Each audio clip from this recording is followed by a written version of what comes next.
Salve galera, tranquilo? Em um futuro próximo, milhões de pessoas desaparecem repentinamente da face da Terra, sem deixar rastros, e os noticiários estão cobrindo isso intensamente. Apesar dos vários avisos prévios, os desaparecimentos ocorrem de forma súbita. Mesmo assim, os principais políticos negam categoricamente qualquer envolvimento divino, e ninguém quer se lembrar de que a Bíblia alertou sobre o arrebatamento.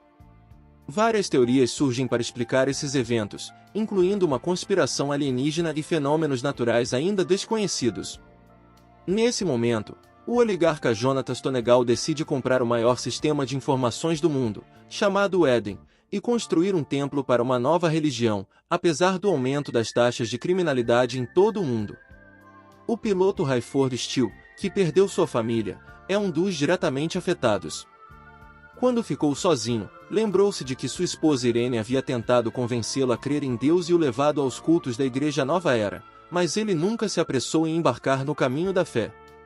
Tudo mudou quando, durante um voo, a uma altitude de 9 quilômetros, alguns passageiros desapareceram do avião.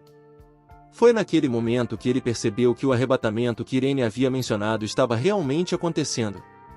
Agora, Ray sentia profundamente a perda da esposa e do filho, e começou a querer acreditar no arrebatamento.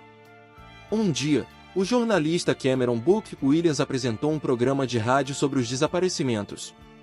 Recentemente, houve um aumento nos crimes violentos em todo o mundo, e os especialistas preveem que a situação se tornará mais grave. Sua convidada, Dra. Kim Cady, está investigando essa epidemia maligna e insiste que uma segunda onda de desaparecimentos é iminente, o que, segundo ela, o computador previu. Conforme Book começa a fazer perguntas mais difíceis sobre a fonte dos dados, a transmissão é interrompida. Enquanto isso, em casa, Ray admite à filha Chloe que decidiu voltar ao trabalho. Book, exasperado, tenta descobrir quem interrompeu sua transmissão e vai ver seu chefe, Steve Plant. No caminho, o fotógrafo o interrompe e se desculpa pelo ocorrido, explicando que não pode ir contra a vontade do chefe. Book lembra a Steve que ele poderia simplesmente deter os alarmistas sem explicar de onde eles vieram.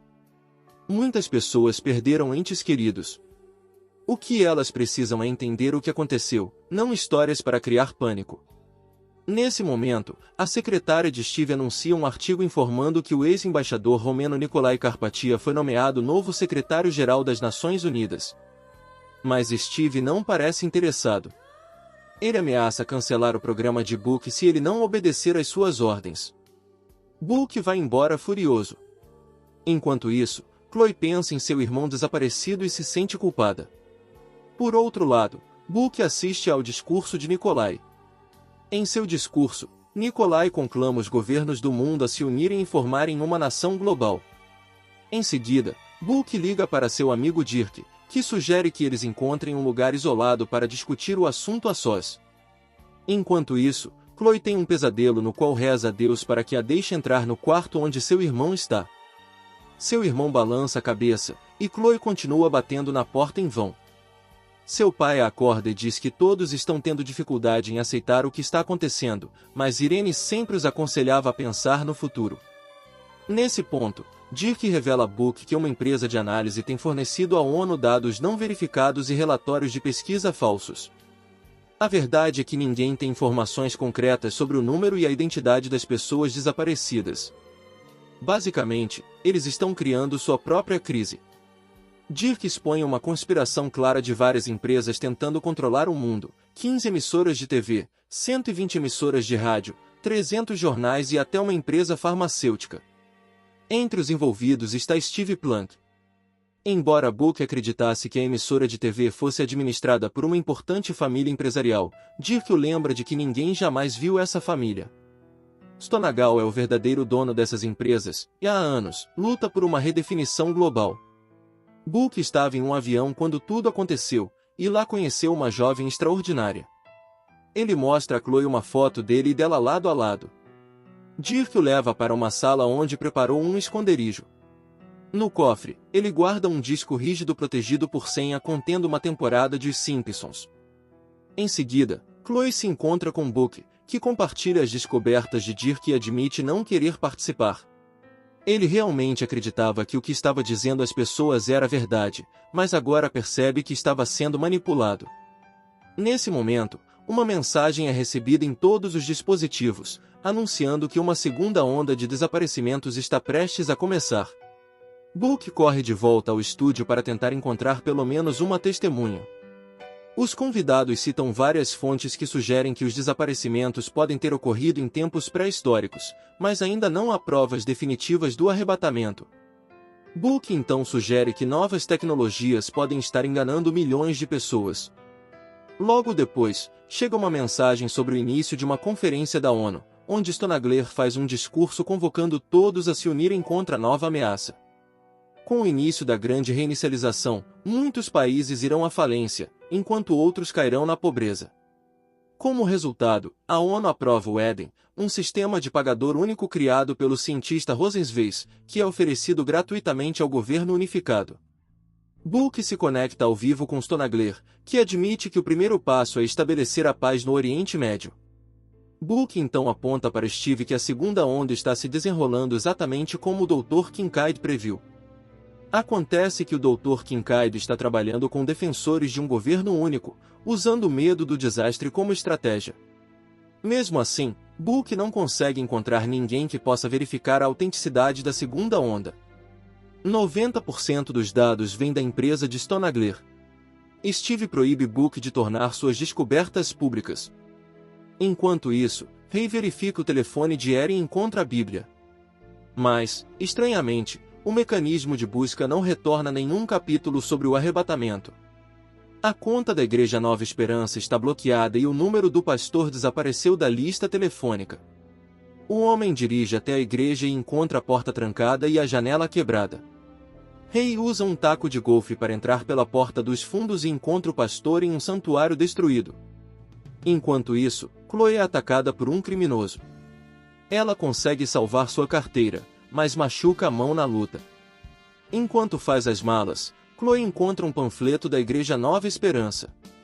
Ray ajuda o pastor ferido na igreja a salvá-la de um ladrão.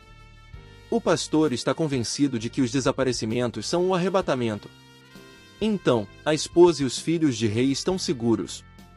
Ele pede a Ray para deixá-lo lá para que possa cuidar de seus assuntos. Enquanto isso, Chloe procura ajuda de um médico que conhece. O médico a leva a uma clínica para tratar seus ferimentos. Ele então a apresenta a um paciente que está morrendo. Ray tenta encontrar uma base científica para a ascensão de Jesus. O pastor aponta seu erro.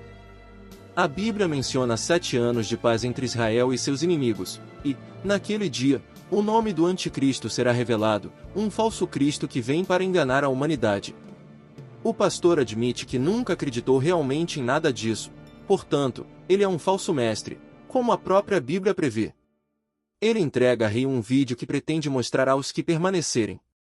Enquanto isso, a médica e sua paciente tentam convencer Chloe da realidade do que está acontecendo. Como sua mãe crê de todo o coração, Chloe não entende por que ainda há crentes presentes. Ray continua ouvindo o sermão, no qual o pregador relembra a carta de Paulo aos Coríntios, onde ele alerta sobre a ascensão de Jesus e pede fé no Senhor. O pastor se junta a Ray em oração e, pela primeira vez, Ray começa a orar verdadeiramente com o coração. Enquanto isso, Dirk tenta hackear o servidor principal do Éden, apesar de não ter a senha. De repente, ele recebe uma mensagem de um estranho, que sabe o que ele está fazendo e lhe dá a senha. Dirk então obtém acesso ao sistema. Uma antiga colega de Ray aparece, ainda interessada em continuar o romance em desenvolvimento. Agora ela vai trabalhar para a ONU e se oferece para recomendar Ray, mas ele recusa. Ele está convencido de que o arrebatamento já ocorreu e aceitou Jesus. Ela vai embora, sem querer ouvir mais nada sobre Deus.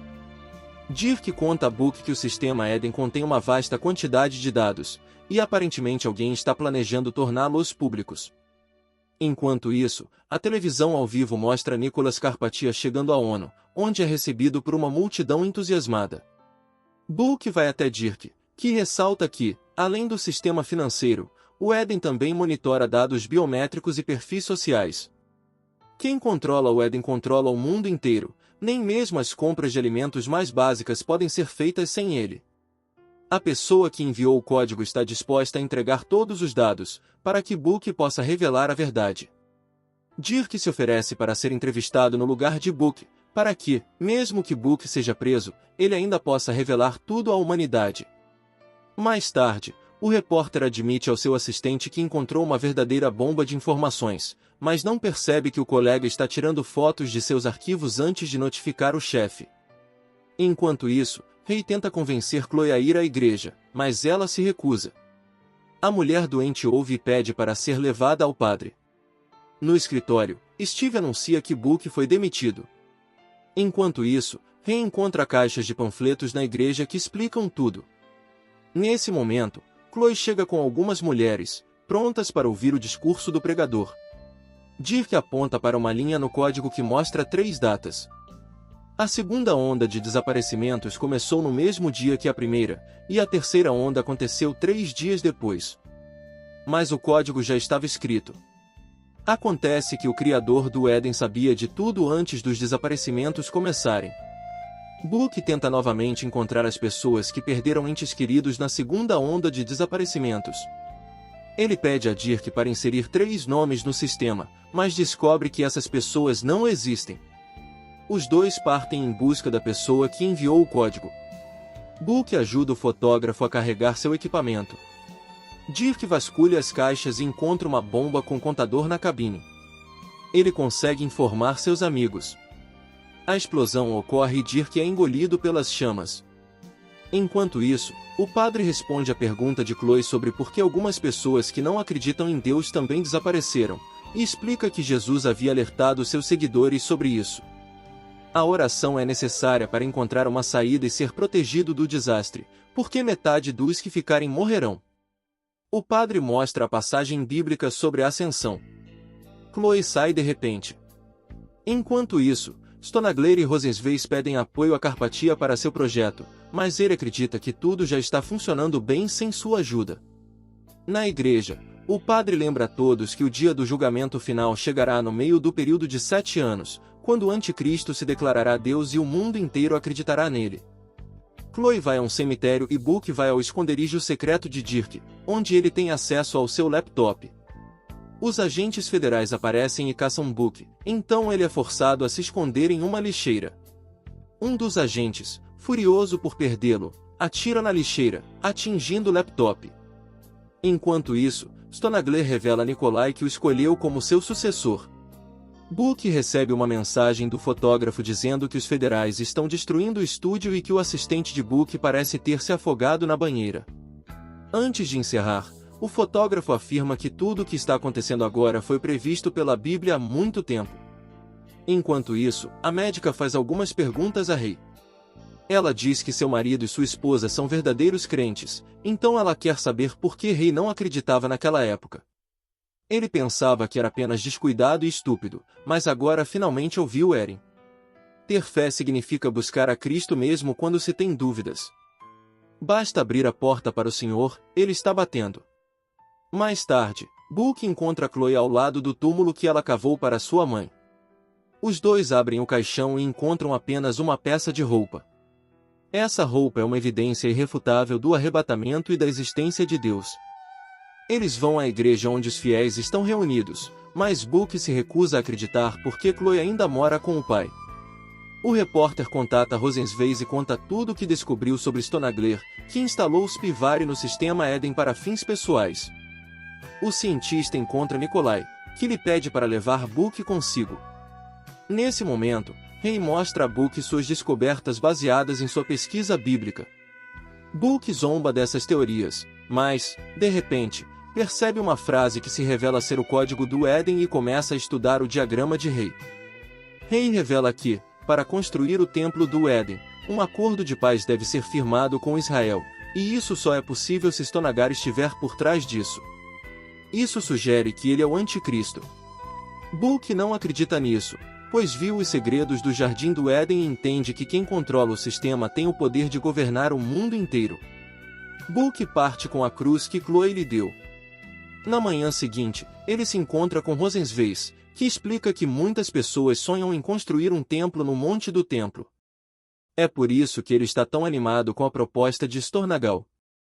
Book ouve falar do primeiro acordo de paz em 7 anos e percebe que estava errado. Ele ora pelo perdão e orientação de Deus para seguir o caminho certo. Ele liga para o fotógrafo pedindo ajuda. Eles seguem para as Nações Unidas, onde Book anuncia que Stonagar não está apenas planejando roubar todo o dinheiro do mundo, mas também mergulhar a Terra no caos tecnocrático. Ao ouvir isso, Nikolai afirma que pode revelar o que acontece em seguida. Um assassino disfarçado de segurança saca uma arma e tenta matar todos. Nesse momento, o próprio Nikolai pega uma pistola e atira em Rosenzweig Stonagar. Todos os outros assistem à execução calmamente. Nikolai declara que precisa tomar o poder. Só então as pessoas recuperam a consciência, insistindo que foram os seguranças que dispararam os tiros. O repórter chama o fotógrafo para ajudar. O fotógrafo já está no carro e começa a transmitir imagens enviadas por Book de um lugar completamente diferente. Nikolai inicia a coletiva de imprensa, mas de repente a tela muda e Book declara a verdade, negando a declaração do secretário-geral da ONU sobre o desaparecimento acidental. Alguns agentes tentam encontrar Book, mas seu telefone não é encontrado até que ele revele as mentiras dos políticos ao mundo. Book consegue escapar e chega ao aeroporto, onde Ray, Chloe e o padre estão embarcando. Enquanto o avião decola, o pastor observa a fé crescente do grupo, evitando lembrá-los de que a volta de Cristo ainda está a 7 anos de distância. Estes serão os piores 7 anos de toda a história da humanidade. Aviões sobrevoam a cidade, lançando inúmeros panfletos de igrejas da nova era. Pessoas coletam esses panfletos. E assim termina Deixados para Trás, A Ascensão do Anticristo, um thriller de ficção científica do ano de 2023. Vejo vocês no próximo vídeo.